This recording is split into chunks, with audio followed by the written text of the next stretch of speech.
Bon allez vas-y Nico, on t'écoute. Alors tu vas nous parler de cette chose étrange. Les ennemis. Qu'est-ce que je peux voir après vous alors? Bah déjà on va commencer très simple, c'est tout simplement pour toi un demi, quelqu'un qui commence. Parce que on va être franc, il y a beaucoup de gens, surtout là, qui n'ont pas forcément ce qu'il faut à demi. On dira un peu plus après. Donc du coup toi, pour quelqu'un qui ne sait pas jouer à demi du tout, qu'est-ce que tu lui conseilles? Bah, la première chose à faire déjà, c'est apprendre à avoir de l'aisance au niveau de la balade, quoi. De travailler le déplacement en barre déjà. Est-ce que tu peux nous montrer vite fait en fait ce que toi tu travailles en fait justement pour être à l'aise sur les déplacements? Moi, au début, on m'a forcé à savoir faire ça en fait, à échanger. Explique bien ce que tu fais, parce que là tu fais plein de mouvements, on essaye de épurer le jeu pour que les gens comprennent. Là c'est juste que tu la déplaces, tu la balades d'arrière en arrière, tu la lâches, toujours en faisant attention à bien me caler au centre pour pas la perdre en fait. Toujours être léger dessus en fait. Okay. Pour pas mettre de coup pour être sûr de la maintenir en fait. Une fois que tu sais le faire derrière, tu saches le faire devant. C'est toujours un peu plus compliqué, c'est pas naturel. Et après en fait tu la balades avant-arrière, en fait toujours pour la dextérité. Et après bah, tu essaies de jouer avec, dans l'idée, pour toujours la maintenir, essayer de rectifier, pour avoir ce qu'on appelle un niveau de balle constant en fait, c'est-à-dire un endroit où elle sera toujours dans la même zone, qui permettra de l'attaquer et ça fonctionnera toujours à partir du moment où elle est dans sa bonne zone en fait. Il n'y aura pas d'histoire de s'accroche, ça prend trop devant, trop derrière. Donc, à partir du moment où tu as ta zone et que tu la respectes, tu peux déclencher ce que tu veux. Normalement, ça passera toujours. Hein. Alors vas-y, moi je vais faire le jeu débute. Moi, il faut que je poser toutes les questions que les débutants me posent. Alors du coup, tu fais quoi? Tu fais du tic-tac ou tu fais balle en arrière ou balle en avant quand tu fais circuler ta balle avant ton passage? Première chose, après ça dépend comment tu joues. Ça dépend si tu as fait le choix de faire les premières choses qu'on nous apprend, c'est-à-dire passage le long du bois ici, comme ça, et sa contrepartie du coup, le passage en 3D. Donc tu viens la prendre sur l'angle et tu l'emmènes là. Si tu fais ce genre de technique, bah, il faut la balader comme ça en fait. Parce que là tu vas venir ici, et après tu l'emmènes là, hop, et tu viens la ramener ici. Alors, parce que ça marche pas en tic-tac? Tu peux le faire en tic-tac, mais c'est pas le jeu du tic-tac, il sert surtout quand tu viens en brosser en fait. Et ça c'est les contreparties en fait, quand tu viens jouer là, et du coup tu emmènes ton gars, mais la première chose à maîtriser déjà c'est savoir faire un long du bois et un croisé. Parce qu'au final t'as pas besoin de plus. Juste une question, pourquoi? Pourquoi? Bah, pourquoi j'ai pas besoin de plus? Parce que le gars peut pas être à la fois au long du bois pour t'empêcher de passer et à la fois ici pour t'empêcher de passer en croisé. Après c'est une histoire de timing et de vision en fait. À partir du moment où tu maîtrises ton histoire, si le gars est placé au bon endroit, tu peux passer presque tout le temps. Petite question, parce que du coup, si je commence les demi, est-ce que je fais que ces deux passages là ou est-ce qu'il faut que j'ai d'autres passages autour? Moi, quand tu commences, j'estime que le passage, tu auras toujours une chance sur deux de passer quasiment. Sauf si le gars en face se retrouve avec une super bonne vision de la police que tu as. Et dans ces cas-là, il saura anticiper ce que tu vas faire en fonction de ta préparation si elle n'est pas complètement identique. Mais au final, ce sera sur des gars qui sont en haut, quoi. Une chance sur deux, dit comme ça, c'est pas terrible. Ah bah, c'est énorme, moi je trouve. Généralement, quand, au demi, t'attends plus à avoir un ratio un peu plus supérieur en observant Oui, ça. mais à partir du moment que... Bah, attends, avant d'aller plus loin, petite question, un débutant, il a quel ratio demi? Ah oui, mais c'était le ratio était lié au débutant ou lié à l'exécution? Non, c'est on parle juste... pour débuter. ouais, en fait, c'est juste le fait que soit il est là, soit il n'est pas là, quoi. Donc, techniquement, ça fait une chance sur deux. Mais à partir du moment où tu gères ton observation, en fait, à partir du moment où tu es suffisamment à l'aise pour savoir faire ton geste, enfin tes deux gestes, sans regarder ce que tu fais, mais en regardant ce que l'autre fait. Et ben en fait, tu peux toujours quasiment faire les deux fois tout le temps, si tu veux. Voilà, Et c'est juste que physiquement, tu as toujours 50% de chance de passer, quoi qu'il se passe. Donc que en fait, si tu es capable d'observer où se place le gars, ou comment il réagit, et faire ton geste correctement, t'as toujours un ratio qui est correct, quoi. Et de toute façon, à haut niveau, à force égale, il n'y a personne qui passe 100%. En fait, oui, voilà. C'est une lutte. Enfin, c'est vraiment très compliqué d'avoir un gros ratio, quoi. Enfin, tu regarderas, enfin, si tu vois des matchs de haut niveau, les mecs ils font pas le passage, c'est super rare, quoi. Au final, il y a toujours de la lutte parce que les mecs sont tellement forts en lecture de jeu que tu es obligé de bricoler tellement des trucs compliqués par moment. Et de toute façon, à partir d'un moment, il y a des trucs difficiles de faire des choix, quoi. Déjà en défense, parce qu'en fait, les gars commencent à bluffer au bout d'un moment. Parce que des fois, les techniques sont tellement fines que tu peux même plus les lire vraiment. Donc tu es obligé de faire des choix. Tu dis, bon, là, tant pis, je reste au milieu, quoi qu'il se passe, ou je reste au fond et je bouge pas. Et des fois, le gars te tire dessus parce qu'il a anticipé un truc que tu n'as pas fait. Mais après, là, on est sur des sphères qui sont beaucoup plus hautes, quoi. Vraiment, pour la technique de base. Pour résumer, là, pour la technique de base, en gros, tu préconises 2 passages. Parce que de toute façon, dans le pire des cas, si tu sais pas quoi faire, tu as une chance sur dès que ça passe. C'est ça. Il faut que les gens comprennent bien, parce qu'il y en a qui vont me dire. C'est pour rationaliser vraiment le passage. Mais en vrai, le ratio, il n'est pas de 1 sur 2. Le ratio, c'est si tu sais bien faire techniquement. Il est presque à 90. Oui, normalement, si tu comprends bien comment ça marche, en fait, ce que tu fais, normalement, tu passes. En fait, tout vient de ta dextérité à faire ton geste en pouvant observer ce qui se passe en face, en fait. C'est surtout ça. Le point de vue principal, une fois que tu es sorti de ton problème technique à toi, c'est-à-dire de placer ta balle, de savoir comment je vais la taper, est-ce que je suis au bon endroit, tout ça, là tu peux commencer à t'intéresser à ce que fait l'adversaire, en fait. Et à partir du moment où tu sais ce que fait l'adversaire, bah, c'est toujours plus facile d'anticiper, en fait. Moi, j'ai pas besoin, je me contente de regarder et en fait, au bout de quelques minutes, parce qu'en fait, les gens réagissent toujours de la même façon au final. Il y a des gens qui vont passer leur vie au fond et il y a des gens qui partiront quasiment systématiquement, quoi. Et je sais que quand je fais ce passage-là, il y a un passage un peu plus évolué, mais je sais que si je fais ça, bah, si le gars a l'habitude d'aller au fond, bah, je vais passer 90% de mes balles comme ça, en fait. Parce que... En fait, là, tu masques ce que tu veux. Oui, là, en fait, En fait, l'idée, c'est peut-être d'avoir une technique simple et de la maîtriser. C'est te ça. permet de plus se concentrer sur sa technique, mais de pouvoir regarder sur ce que fait l'adversaire et de pouvoir, du coup, anticiper ce que va faire ton adversaire ou même juste jouer à l'œil.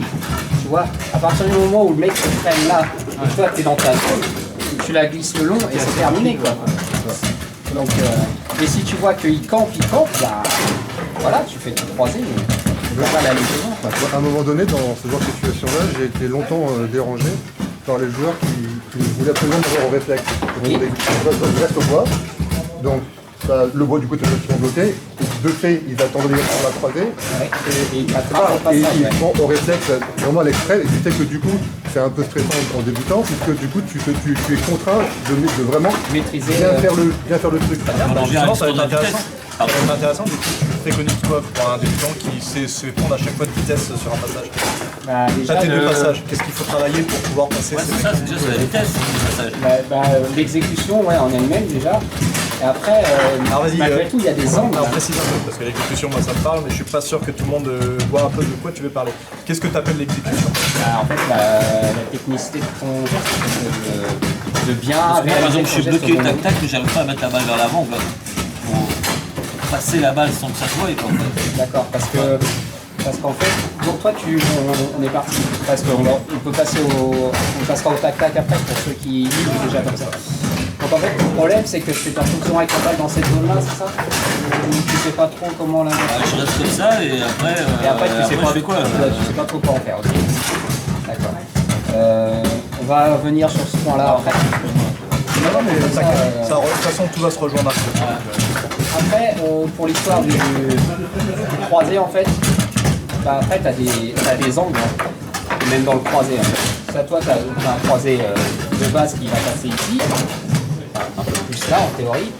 Soit tu l'attaques un tout petit peu plus tôt, et du coup, tu vas réussir à l'emmener là, et du coup, tu vas gagner un temps sur... tu vois, parce que si lui, il anticipe ou il arrive très vite, tu peux venir croiser plus en fait. Et dans ces cas-là, tu vas venir dans son trou.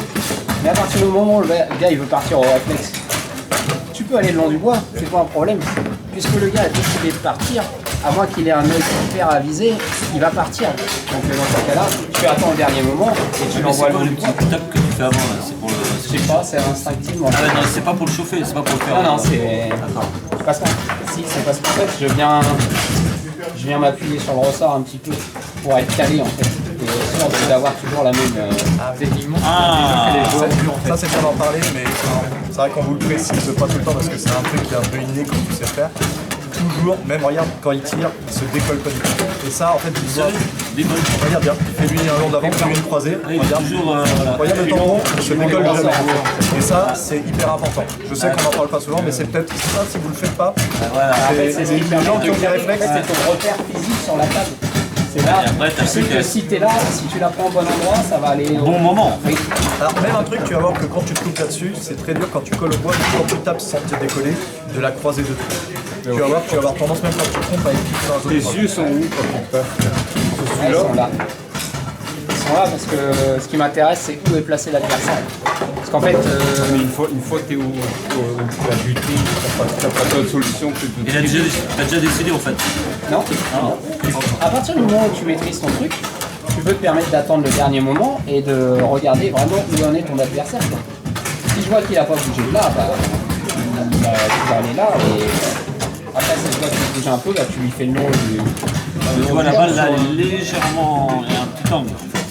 Tu joues sur la vitesse. Alors, ça c'est normal, mais ça c'est à vous que je vous expliquer. C'est vrai que il y a beaucoup de gens quand ils font ça, la balle elle bloque le long de la balle. Ouais, parce que je fais. C'est-à-dire le long de la bande. Bah regarde, moi je te le joue à Vas-y. je commence. C'est pas celui qui a le joueur. Voilà, j'envoie ma balle et Ah, ça c'est moi. Elle est pas sur la barre. Parce que là on est sur l'histoire du niveau de balle en fait. C'est ce que j'ai expliqué au début. C'est que si ta balle elle n'est pas dans la zone dans laquelle ça va faire tout le temps, tu vas bloquer. C'est pour ça que c'est hyper important de toujours être.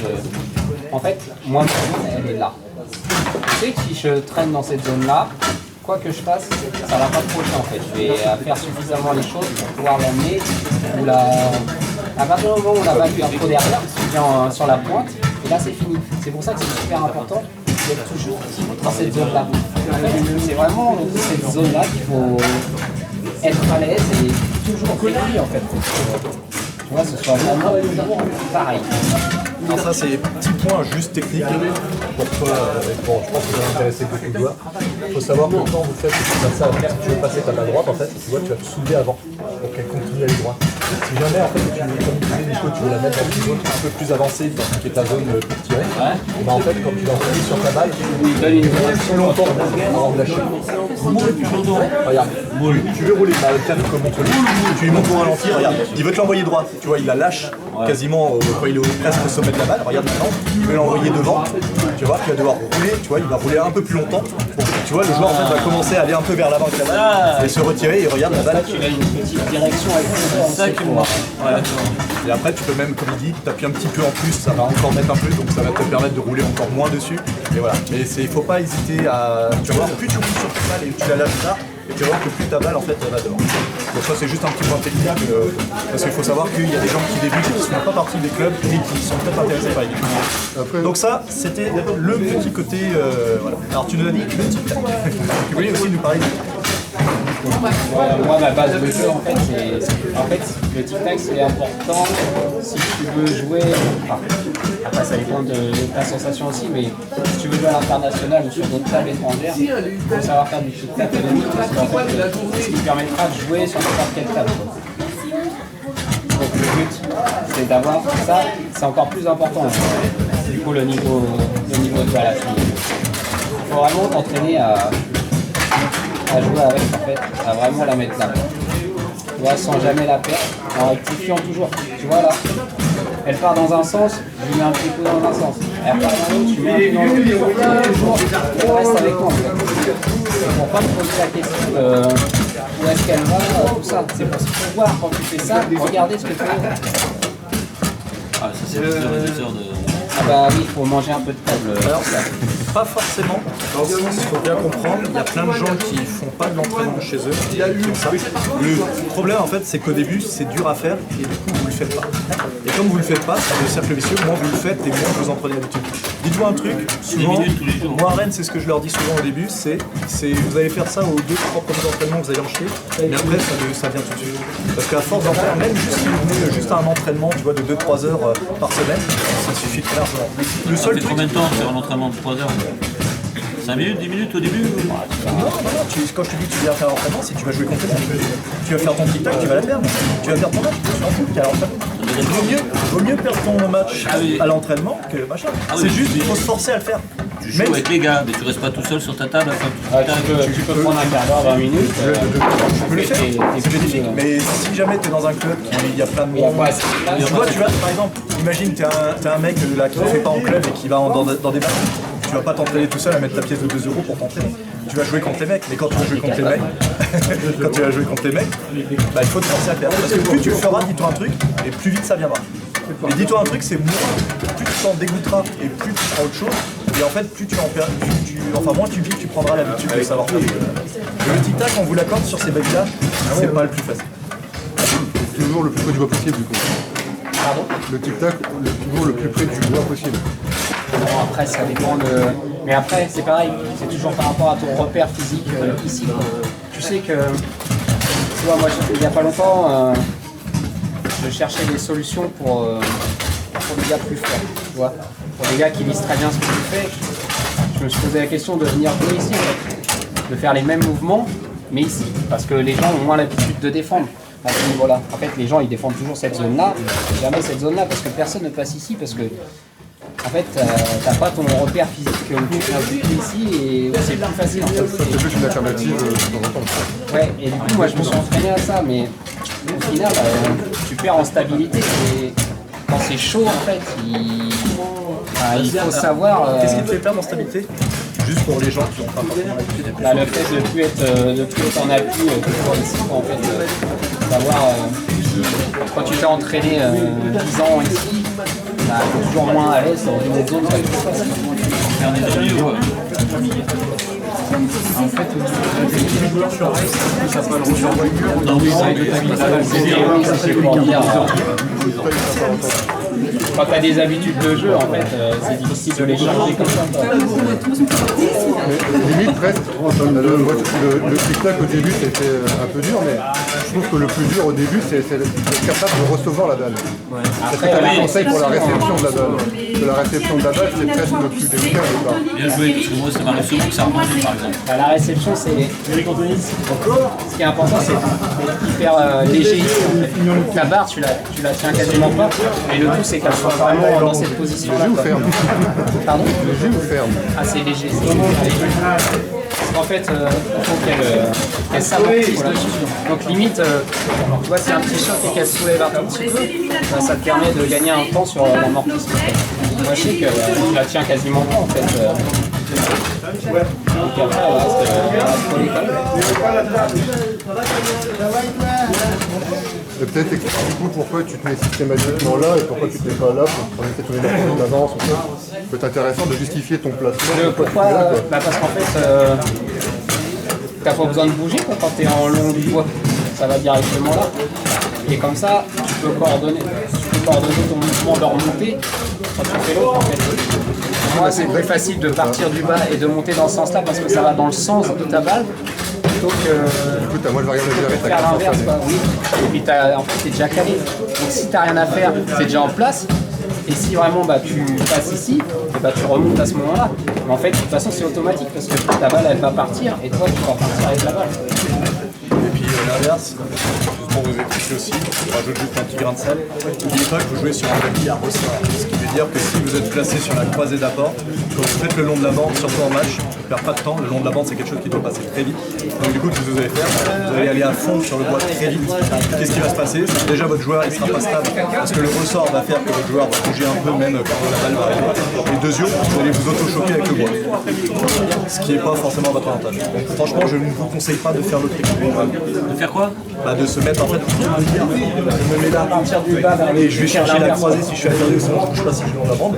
de se demander, c'est ce que demandait Laurent, pourquoi il se met pas là, il attend la croisée, parce que la croisée c'est un peu la plus difficile. Et après sur le long de la bande, tu sais où aller, sauf qu'aller là, c'est-à-dire compresser comme ça, pas être stable, et en plus s'auto-choquer. Et de toute façon, la balle ira toujours plus vite d'ici à ici que d'ici à là. Donc, notre histoire de passage en tic-tac maintenant.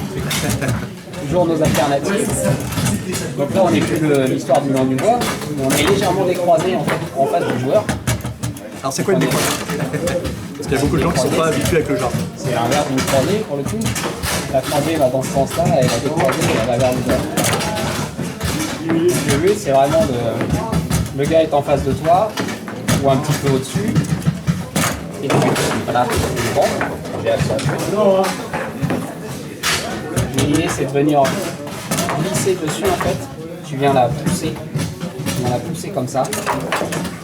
Et venir décroiser vers le bas en fait, pour gagner sur la trajectoire qui est là.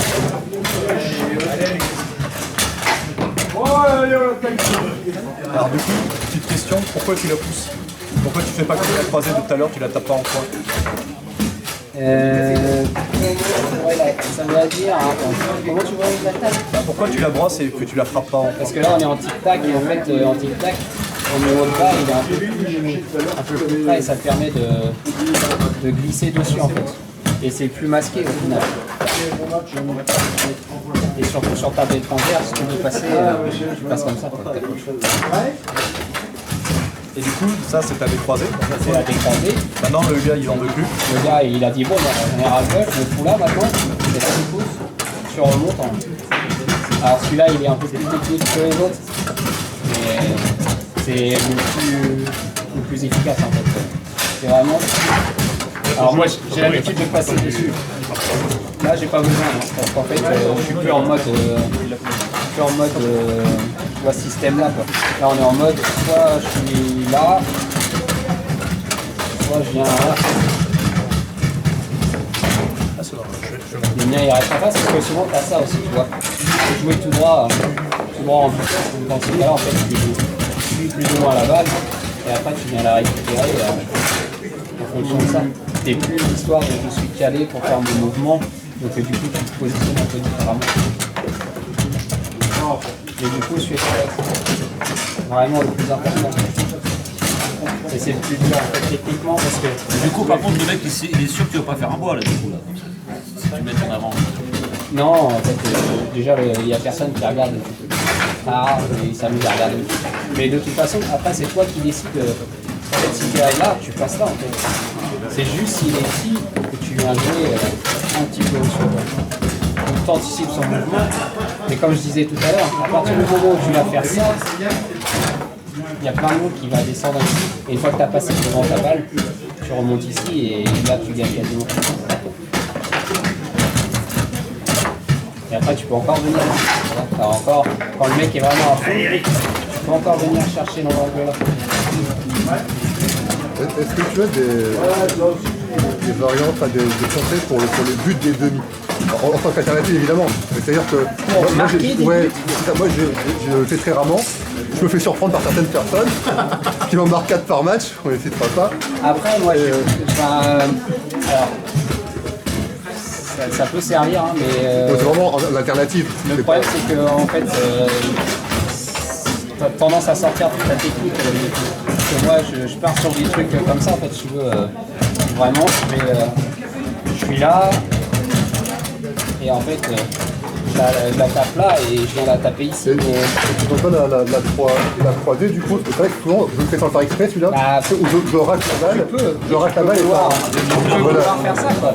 T'as le droit, après, c'est. Mais quand t'es réglé dans ton système,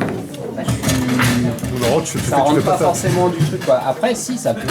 Mais des fois, c'est juste faire ça, ça suffit, quoi. Enfin, ça casse le rythme, et du coup, le gars est pas prêt, et ça permet de prendre un but gratuit. Après, ça dépend comment ça se passe. À partir du moment où tu passes, il n'y a pas besoin. Enfin, si tu passes et tu marques, c'est pareil, c'est encore une autre histoire. Mais après, ça peut être intégré. Il y a des gens qui font ça très bien, qui passent à la fois très bien et qui marquent très bien. Et même encore plus, qui te mettent la pression en disant je vais te mettre un demi. Et du coup, après, c'est beaucoup plus facile de passer. Parce que le gars est concentré sur cette zone-là, merde, j'en prends un. Et du coup, il est moins concentré sur la zone du passage. Ça permet de faire du passage gratuit. Enfin, je sais qu'Adam, il a tendance à faire ça, tu vois, il met une telle pression à taper, à être fort, que du coup, t'es moins concentré sur les passages faciles et ça lui permet d'avoir des balles gratuites qu'il n'aurait pas s'il s'était contenté de jouer standard en fait.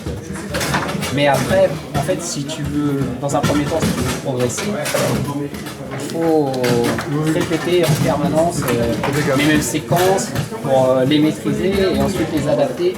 Et après, en fait, tu apprends à ressentir les gens. En fait. Tu apprends à savoir comment ils se déplacent. Et dans ces cas-là, ça te permet d'anticiper ce que tu fais. Et à l'inverse, alors la défense, pour éviter les chocs par exemple, ou comment Pour éviter les chocs. Bah non, mais pour éviter, t'as toi à l'inverse maintenant. Comment moi je fais pour défendre. Comment je fais pour défendre? Ouais. Ah, moi je fais de la lecture en fait, je fais de la lecture de technique. Faut pas bouliner comme certains, ou tu fais pas. Bah non, moi, en fait, moi je me place, je zone en fait, et, en fonction de comment le gars amène ça va. Parce qu'à ce moment en fait, faut pas se faire prendre demi, avoir la main de passer un passage. En fait, si tu amènes la balle d'une façon pour faire un passage, et si tu l'amènes d'une autre pour faire l'autre passage, au bout d'un moment, le gars, il le sait, puisqu'il a repéré que c'est quand tu l'amènes là, tu passes là, et tu donc en fait, le but, c'est de se concentrer sur les défauts techniques de l'adversaire et de réussir à anticiper où tu vas faire passer les deux trois premières balles.